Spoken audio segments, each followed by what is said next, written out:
Выставка «Передвижники» – первый за последние 50 лет масштабный проект, посвященный товариществу передвижных художественных выставок. Он приурочен к открытию нового корпуса Третьяковской галереи на Кадашевской набережной. За свою более чем полувековую историю товарищество организовало 48 выставок, в которых приняло участие более 500 художников и было выставлено более 10 тысяч картин. Ведущие мастера второй половины XIX века – Перов, Крамской, Репин, Суриков, Куинджи, Саврасов, Шишкин, Поленов, Левитан, Васнецов, Прянишников, Ярошенко и другие – составили ядро товарищества и вошли в историю русского искусства.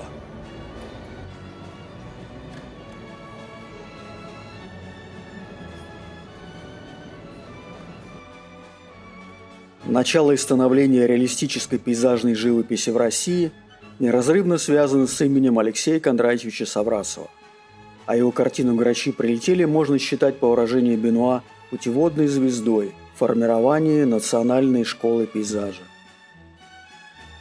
Это произведение появилось на первой выставке товарищества передвижников в ноябре 1871 года в Петербурге.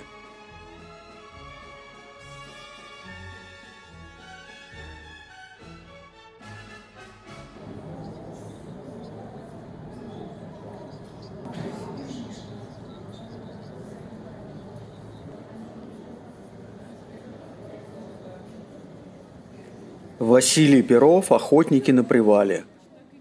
Пожилой барин, сидящий слева, войдя в роль, явно рассказывает небылицы. Висящий на груди бинокль старой модели намекает на солидный охотничий стаж. Добытые трофеи в виде зайца и уток подтверждают это. Напротив него сидит молодой, новоиспеченный охотник. Поглощенный звучащими рассказами, он по рассеянности забывает прикурить, приготовив дымящийся фитиль и папиросу другим концом. В центре изображен, по-видимому, местный егерь, который является провожатым для своих знакомых. Его облик выдает в нем самого опытного охотника. Он недоверчиво улыбается словам рассказчика, подтверждая характерным жестом левой руки свои сомнения в услышанной истории.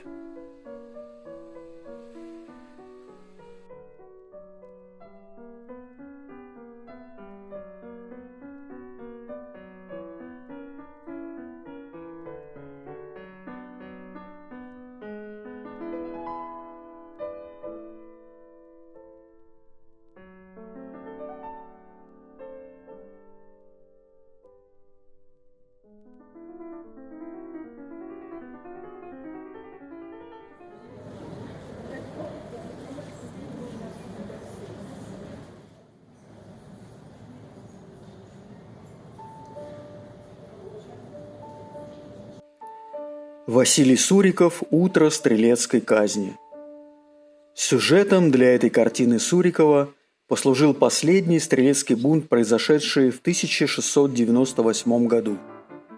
Художник исторически верно передает ход казни на Красной площади и представляет ее главных героев, изобразив среди свиты Петра I, его соратника Меньшикова, боярина Черкасского, австрийского посла Гвариента и его секретаря Иоганна Корба, ставшего летописцем этого события.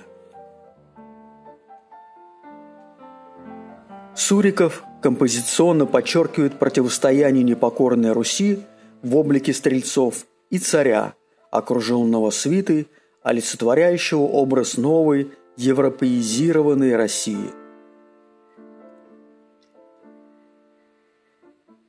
Художник гениально выстраивает многофигурную композицию, выбирая интересные ракурсы, повороты для своих героев. Грозные молнии сверкают глаза непокорного, рыжебородого стрельца, с ненавистью смотрящего на Петра I. Их взгляды встречаются, и в центре этого пересечения оказывается склоненная, по-христиански смиренная фигура стрельца. Его поникшие плечи и упавшая на грудь голова говорят о положении, в котором через мгновение окажутся на виселице казненные стрельцы.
Илья Репин «Крестный ход в Курской губернии».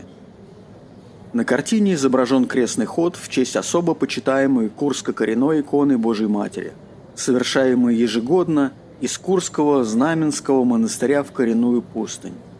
В дореволюционные годы этот крестный ход был самым многолюдным в России, собирая до 80 тысяч человек. Из глубины картины на зрителя движется людской поток. Во главе группы паломников, изображенных в левой части картины, находится молодой горбун-инвалид, которому палкой преграждает путь к священной иконе.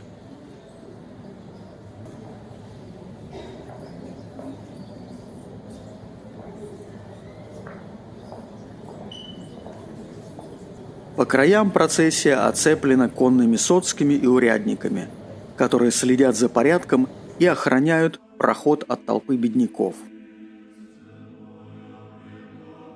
Почитаемую икону несет богато одетая помещица, а далее следуют священники, мещане, военные, купцы и крестьяне, несущие еще один фонарь и хоругвии.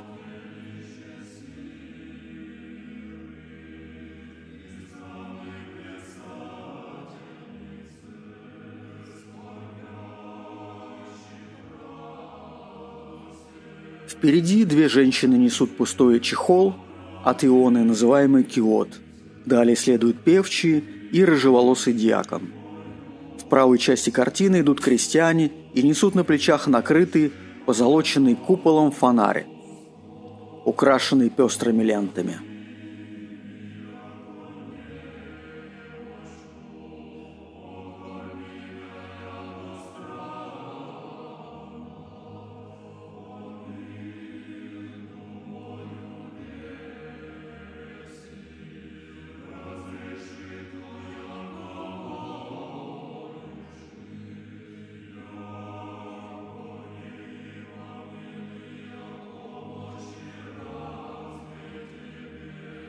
Репину удалось решить непростую задачу – показать громадную толпу народа как целое и в то же время выделить в ней яркую индивидуальность отдельных персонажей. В картине более 70 фигур имеют яркую выразительную характеристику.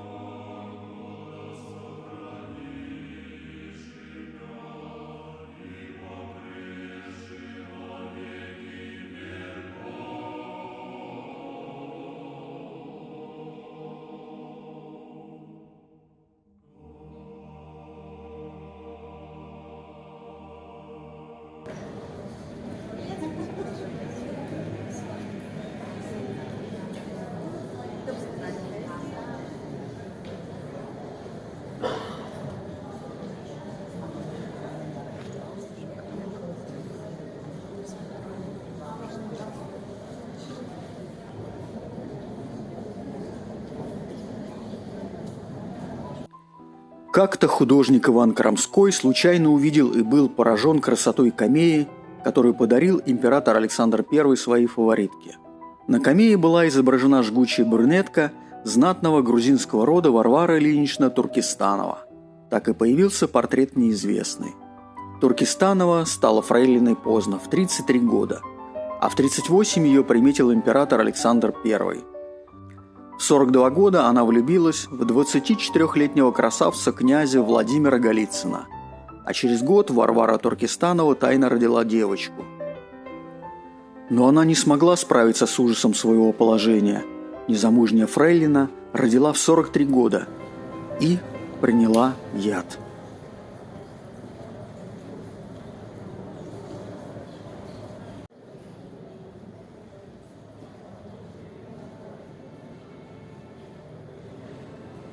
Николай Ге. Что есть истина? Христос и Пилат. Картина написана на евангельский сюжет и входит в так называемый страстной цикл Николая Ге. Картина демонстрировалась на 18-й выставке Товарищества передвижников, но вскоре, по приказу санкт-петербургского градоначальника, была снята. Третьяков картину не понимал и не хотел помещать в своей галерее, опасаясь надзора полиции. Тогда страстным адвокатом Николая Ге и его картины выступил Лев Николаевич Толстой, считавший ее эпохой в христианском искусстве.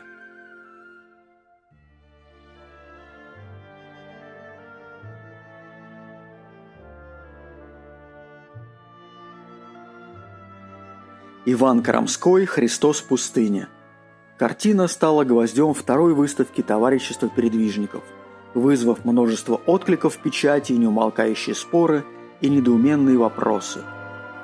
В образе Христа художник представил состояние напряжения всех душевных сил человека в момент постижения им своей судьбы.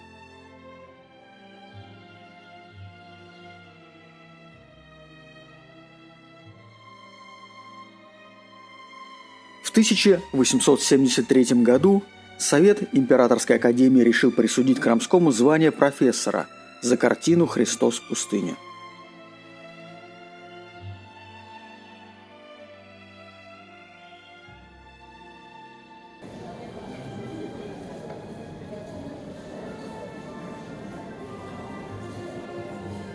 Николай Ге «Голгофа».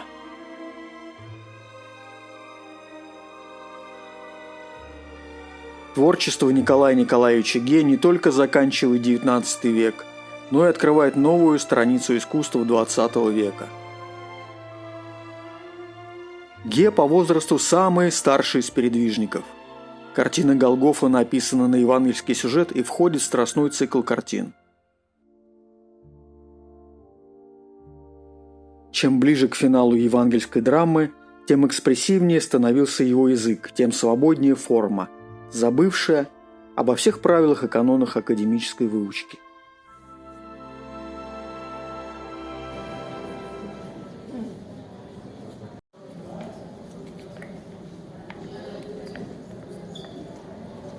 Валентин Серов. «Летом». С особым любованием пишет художник портрет своей жены Ольги Федоровны, Лёлюшки. Расположившись в тени дома и наблюдая за игрой детей на полянке, молодая женщина будто случайно обернулась к зрителю, одаривая его теплотой своего взгляда и нежной полуулыбкой.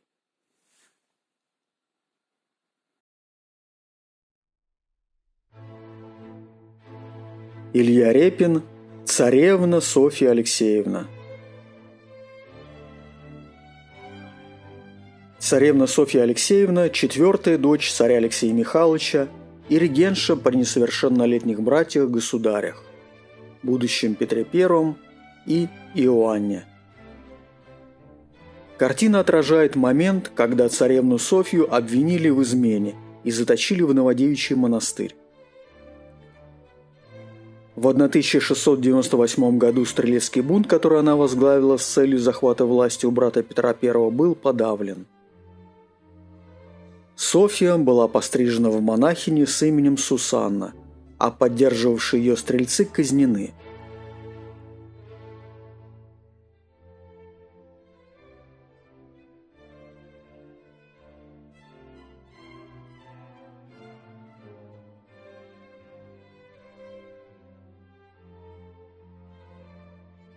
Перед смертью она приняла схиму с именем Софья и похоронена в Смоленском соборе Новодевичьего монастыря.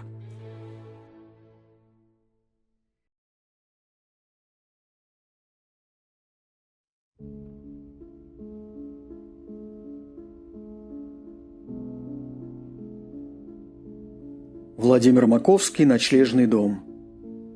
Этот дом стоял в Большом Трехсветительском переулке и был известен как Ляпенко, по имени купцов Ляпиных, которым он принадлежал.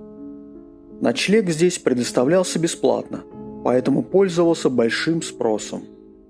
Двери страждущим открывались в 5 вечера, но очередь выстраивалась еще днем. Для сна в ночлежке стояли нары, но пускали до тех пор, пока на полу не останется свободного места. Среди обездоленных были отставные офицеры, бывшие помещики, старые барыни, выгнанные чиновники.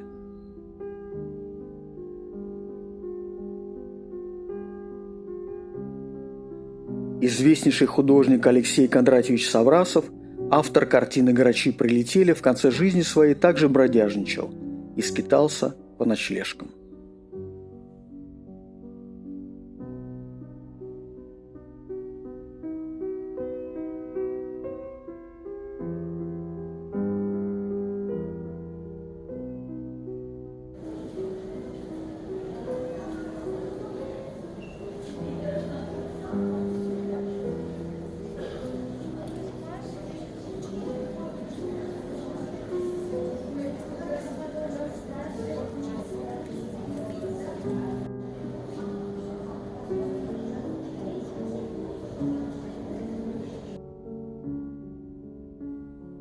Исаак Левитан «Золотая осень».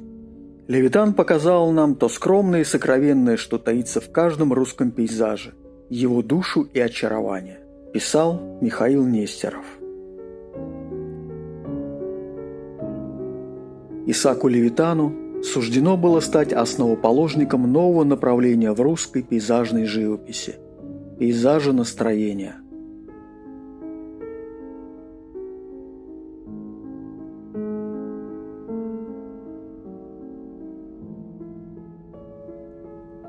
Пронзительным аккордом звучит на полотне Левитана самая яркая осенняя пора – пиршество природы. Поэтически переживая, художник изображает свободным мазком широкой кисти сверкающую золотом листву деревьев и осеннюю гладь реки, используя контрастные цвета. Ему удается тонко уловить и мастерски передать незримость еще теплого воздуха с летающими паутинками, дать почувствовать жизнерадостные, звонкие краски золотой осени.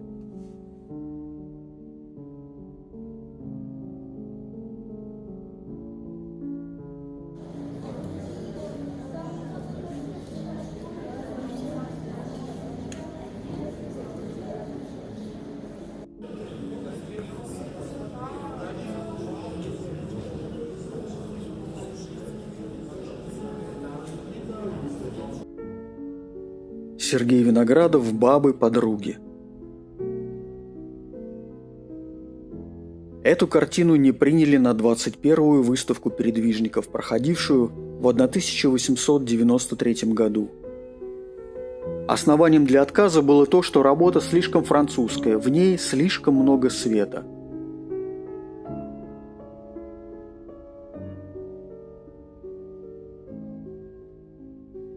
Две подруги, две крестьянки, одна пришла в гости к другой с розовым узелочком. Обе загорелые, за плечами у них тяжелый труд. Сидят две старушки-подружки, разговаривают.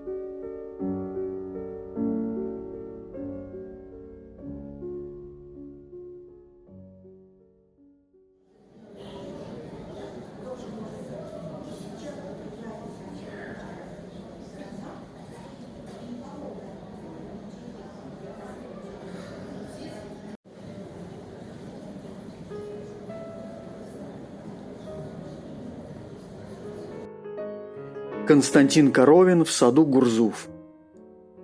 Крым, наряду с любимыми Коровиным Парижем и Охотино, на протяжении нескольких лет становится местом отдыха и вдохновения.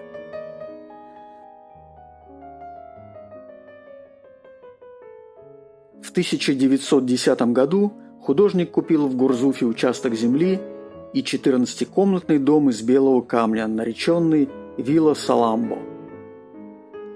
На протяжении десятых годов на лето к Коровину приезжали близкие друзья и выдающиеся деятели культуры той поры. Среди частых гостей бывали певец Федор Шаляпин и композитор Сергей Рахманинов.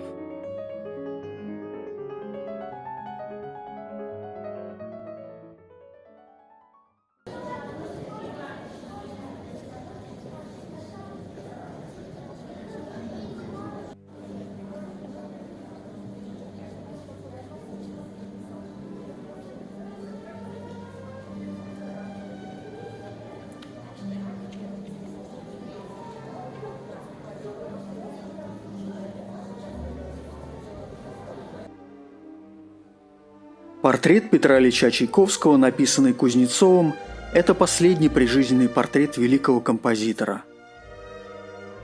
Через 10 месяцев гений русской музыки трагически скончается от холеры, выпив стакан холодной некипяченой воды в элитном ресторане на Невском в Санкт-Петербурге.